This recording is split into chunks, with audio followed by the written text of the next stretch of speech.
Asanteni sana, tafadhali tuketi.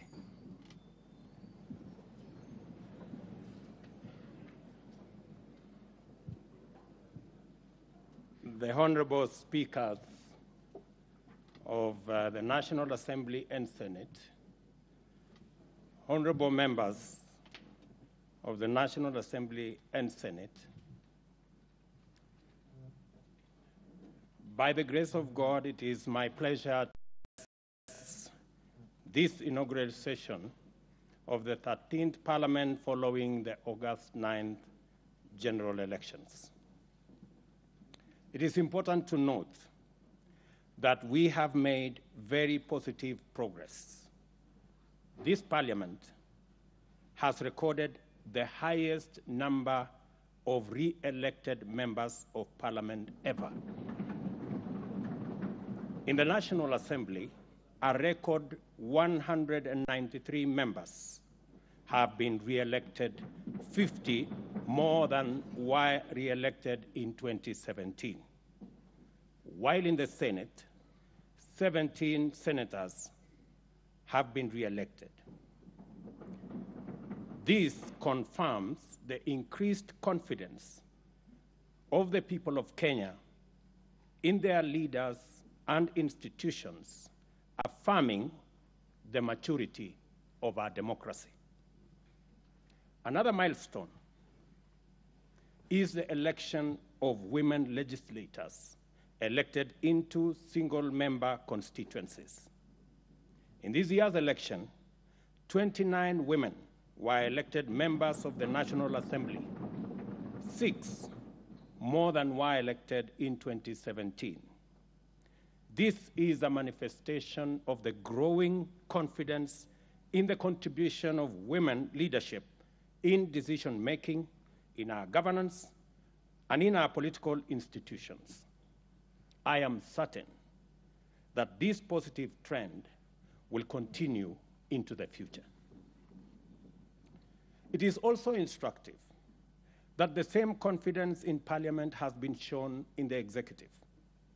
In 2013, the President was elected with at least 25% of voters in 30 counties, 34 counties in 2017, and 39 counties in the just concluded elections.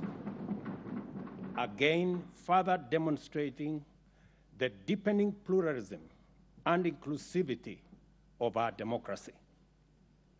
I therefore take this special opportunity to congratulate all of you on your election in the last general election and the subsequent nominations of our nominated members of Parliament. The confidence demonstrated by Kenyans in us and our institutions should inspire us to raise the bar in our service to the nation and accountability to the electorate. It is also my singular honor to congratulate our speakers, the Honorable Moses Wetangula and the Honorable Amason Kingi, for overwhelming confidence of members to preside over the respective houses of Parliament.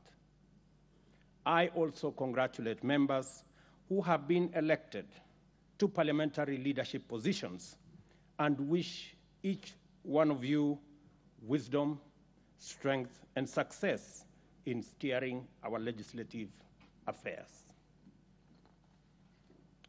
We gather here on the tranquil side of a competitive election where we all came to grips with the turbulent energies of political competition that characterize our uniquely Kenyan brand of democracy. It is true, this election was an intensely contested election. Nevertheless, that it was peaceful and democratic again confirms the coming of age of our democracy.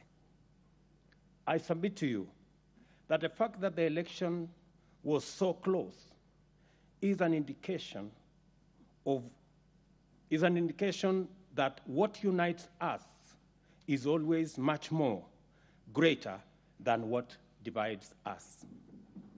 With the support of Kenyans, we have dislodged ethnicity as the central organizing principle of our politics, thereby retiring for good the ethnic mobilization and personality cults, together with their culture and practices of exclusion, discrimination, patronage, tribalism, and nepotism. We took this assignment further with a paradigm shift of issue-based political leadership anchored in credible platforms, feasible programs, and transformative commitments aimed at positively affecting the well-being of all Kenyans from the bottom up. In summary, and this only happens, by the way, in Kenya, the sitting deputy president became the candidate of the opposition, and the leader of the opposition became the candidate of government. And as things would be, the opposition candidate won the election and became president. And the president became the leader of the opposition party. That's the beauty of our democracy. And it only happens in Kenya. In the process, we also affirmed the sovereignty of the people of Kenya as the ultimate decision makers as envisaged in the Constitution. I promise to lead an administration dedicated to the just and fair government of all Kenyans in order to deliver a Kenya for everybody. I commit to be the loyal, hard-working, devoted president of every Kenyan, and my administration will serve all without regard to any distinction, real or imagined. Certainly, service delivery under my administration shall be impartial, regardless of political affiliation or voter preference. Kenya is our home, and we remain united as one strong family. For these reasons, I want to persuade you that the legislative agenda I stand here to prosecute deserves the bipartisan support of this House. My administration is pursuing a transformational program that offers a uniquely all-Kenyan moment, which calls for unity of purpose in the legislature.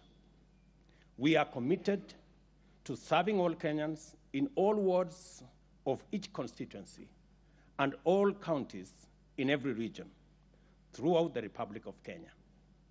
After all, we all serve the same boss, the people, and their sovereign interests are our operating principle and purpose.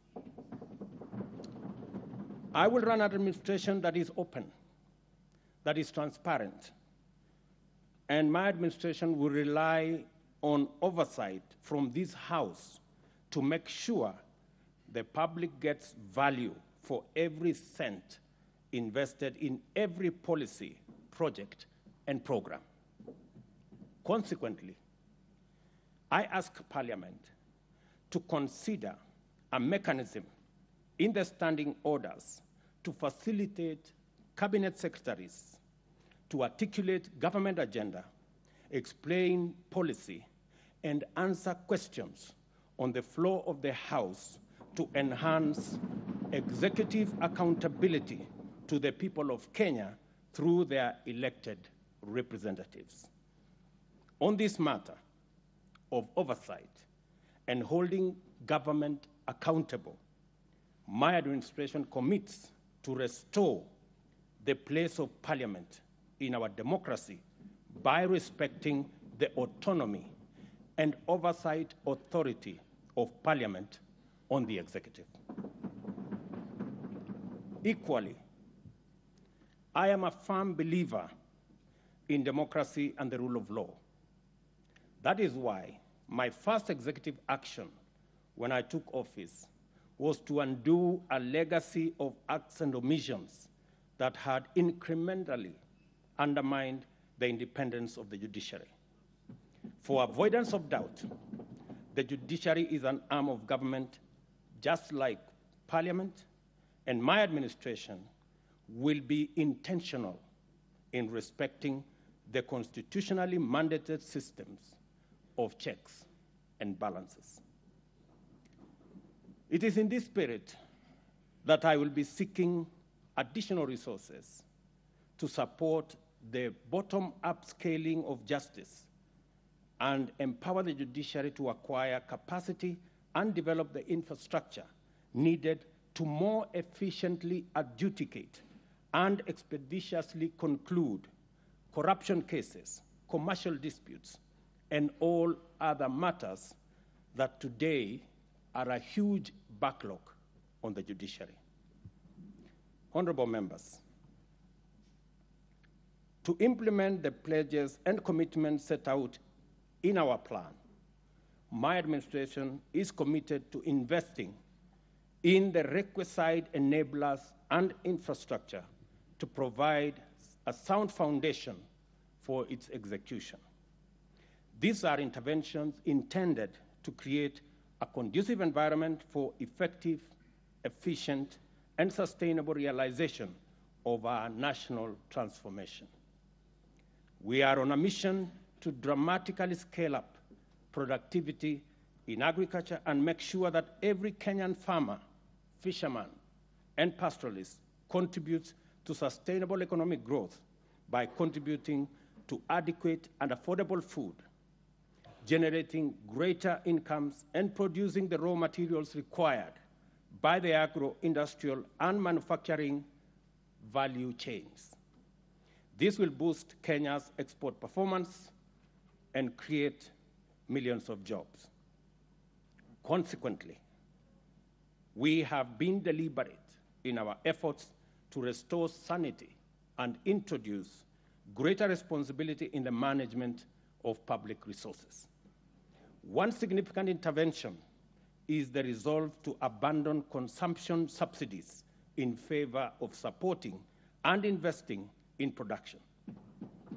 This is why we have made available fertilizer to our farmers at cheaper rates of 3,500 per 50 kilogram bag, down from 6,500.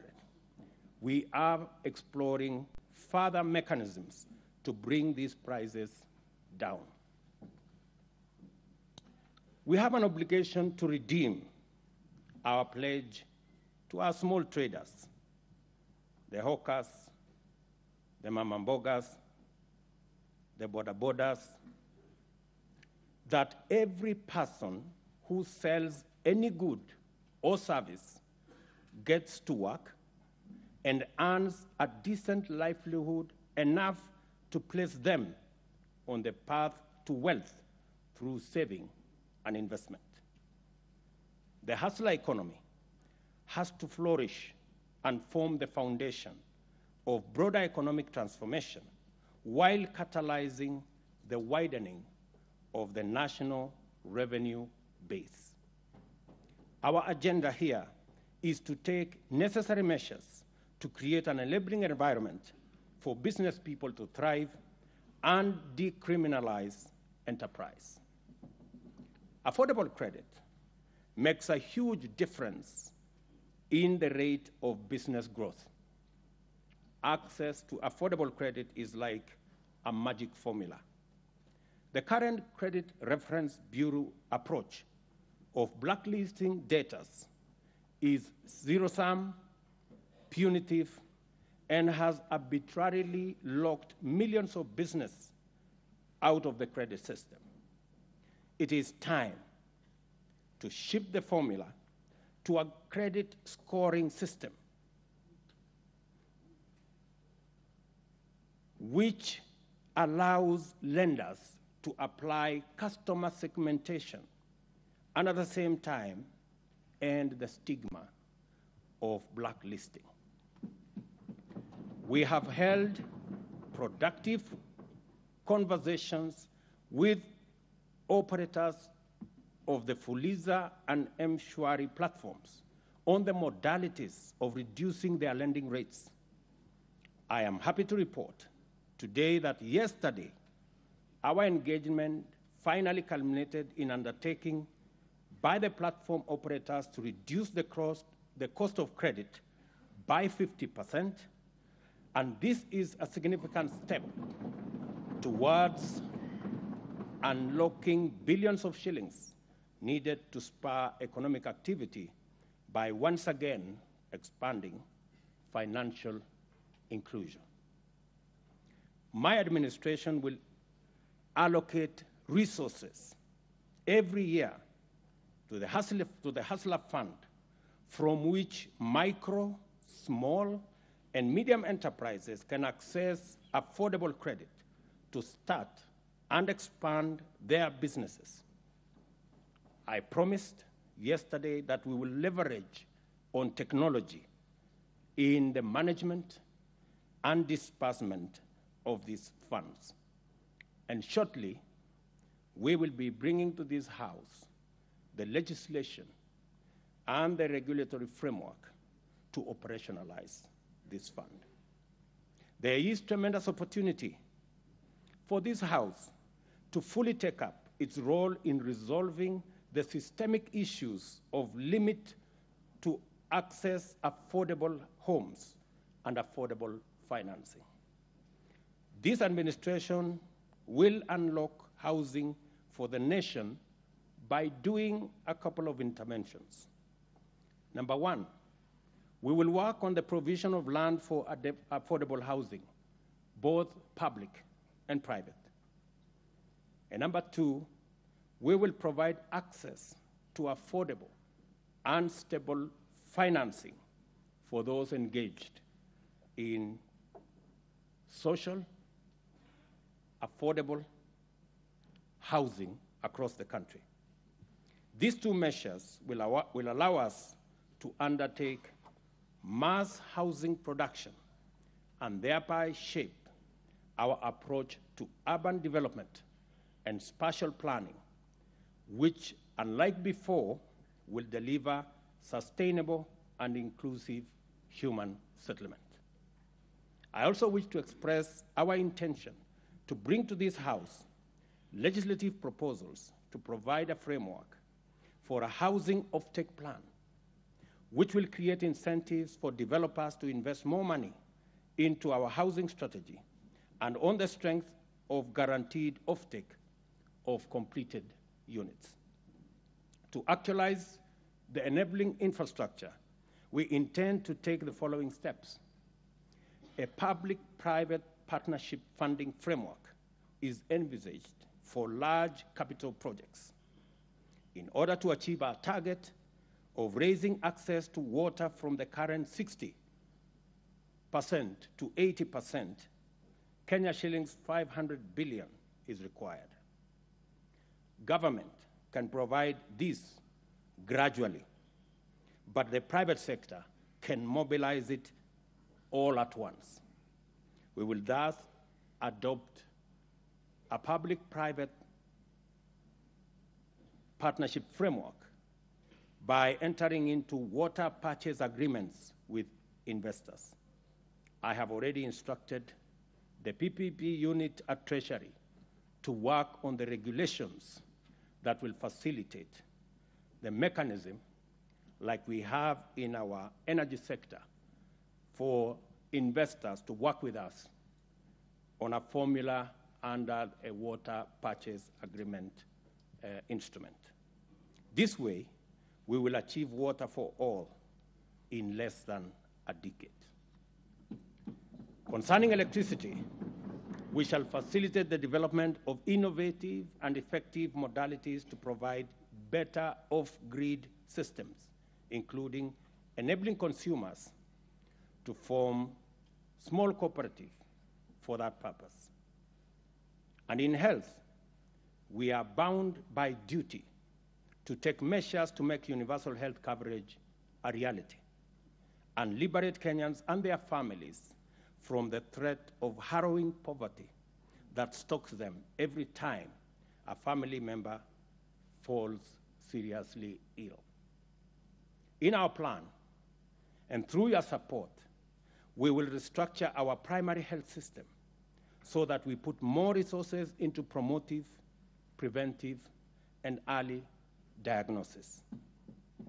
A key driver of this realization is the National Health Insurance Fund, whose restructuring is not only necessary for efficiency, but also enables it become a fit-for-purpose social insurance scheme that caters for all, including those suffering from chronic diseases. Digital technology has become a critical player in economic growth. We will capitalize on existing technology and innovation in the public and private sector to distribute the Hustler Fund as promised in our plan.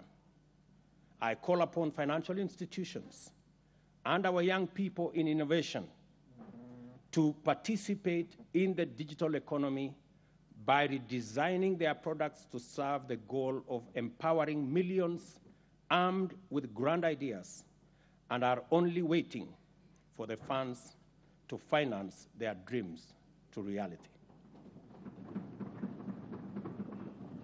Honorable speakers, honorable members, I have news, and it is not very good news. Our financial situation is not very good. For Kenya to grow to an upper income country, we need to invest at least 25% of our GDP. Our current national savings is below 10% of our GDP, which translates to an investment savings deficit of 15% of our GDP. Over the last decade, we have sought to close this gap with public borrowing. This year alone, we budgeted to borrow 900 billion to finance both development and recurrent expenditure. You're all aware that our total collection is 2.1 trillion, which is only enough to pay debt and to pay salaries. Everything else, we have to borrow. The government, members, should never borrow to finance recurrent expenditure. It is not right, it is not prudent, it is not sustainable, it is simply wrong. We must bring ourselves and our country to sanity. Over the next 3 years, we must reverse this and go back to the situation where government contributes to the national saving efforts by keeping recurrent expenditure below revenue. To this end, I have instructed Treasury to work with ministries to find at least 300 billion shillings in this year's budget so that we can remove it, because the market cannot sustain the kind of borrowing we are doing as government. Next year, we will bring it further down so that by the third year, we have a recurrent budget surplus. This we must do, members, because it is the right thing for us to do. On the revenue side, I am committed and determined to ensure that our tax system is responsive to the needs of the economy. It must be equitable, efficient, and customer-friendly.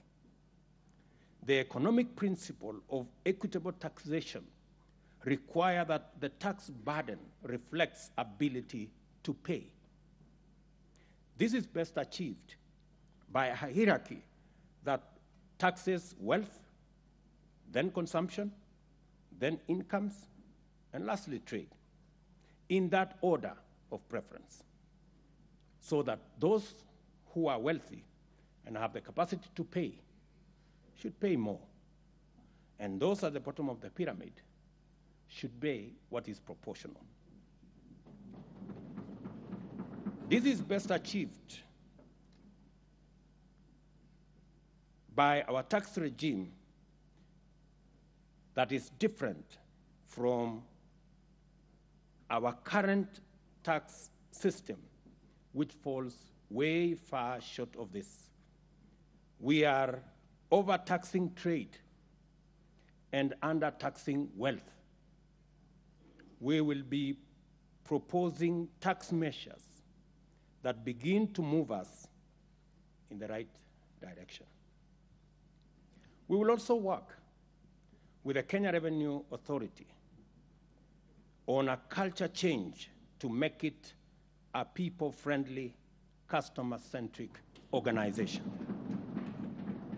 I am of the view that we should rename it the Kenya Revenue Service in line with the proposed transformation. The very large government borrowing requirements has also undermined the business sector contribution to national savings and investment efforts.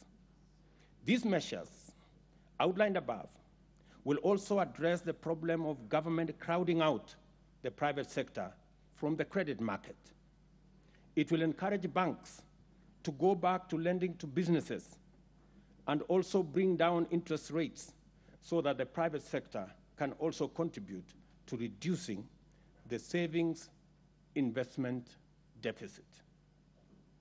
In many countries, social security, and particularly pension systems, contributes significantly to the national savings. Our current social security infrastructure, both public, that is the NSSF, and private, only cater for people in formal employment, thereby excluding the vast majority of working Kenyans. There is no retired Kenyan today who is living on their NSSF retirement benefits. The meager current contribution of Kenya shillings 200 a month adds up to 72,000 over 30 years. There is no rate of return on earth that can grow this into an adequate pension. I mean, we just have to be honest with ourselves. You cannot pretend that you are saving by saving 200 shillings. And it happens across board. Not surprising, many Kenyans scramble to provide for themselves by investing in the 50 by 100 plots of land, thereby exacerbating the problem of land fragmentation, price inflation, as well as land fraud. We intend to overhaul our social security infrastructure to make it inclusive, to encourage those excluded to save. I will be proposing a national savings drive to encourage those in the informal sector to set up their retirement savings plan. For every 2 shillings saved in the scheme, up to a maximum of 6,000 a year, the government will contribute a shilling for every 2 shillings saved by the private sector. Meaning that every Kenyan who will save 6,000 a year, the government of Kenya will give them 3,000 shillings. As part of the response to the ongoing drought, we have embarked on distribution of relief supplies to 3.5 million Kenyans who are affected by drought in 23 arid and semi-arid counties. The ultimate solution to the drought cycle in our country is mitigation of climate change and its adverse effects. We must act urgently to keep global heating levels below 1.5 degrees centigrade, help those in need, promote the use of renewable energy, and thus end addiction to fossil fuels. Honorable members, I know the contribution to the National Government Constituency Development Fund has made in making life better for our citizens. Having served in Parliament for 15 years, before and after the establishment of the National Government CDF, I know the difference it makes is monumental. I believe there is a way CDF can be aligned to the tenets of the Constitution. In this regard, I also extend to heart that both houses should also be adequately resourced for oversight duties. With regard to the Senate and its constitutional mandate, I believe the two houses should work together to set up the Senate Oversight Fund. This will be used to provide oversight of the millions of resources that are sent to counties. Honorable members, the people of Kenya rightly expect much of us. We have our work cut out. This is our chance to achieve real change by working together to make Kenya a land of equal opportunity for all, where every Kenyan is proud to call home. Let us all play our part in the service of our employers, the people of Kenya. I will be making other statements going into the future. I will make my statement today short. May the good Lord bless you, and God bless the great people of Kenya. Thank you.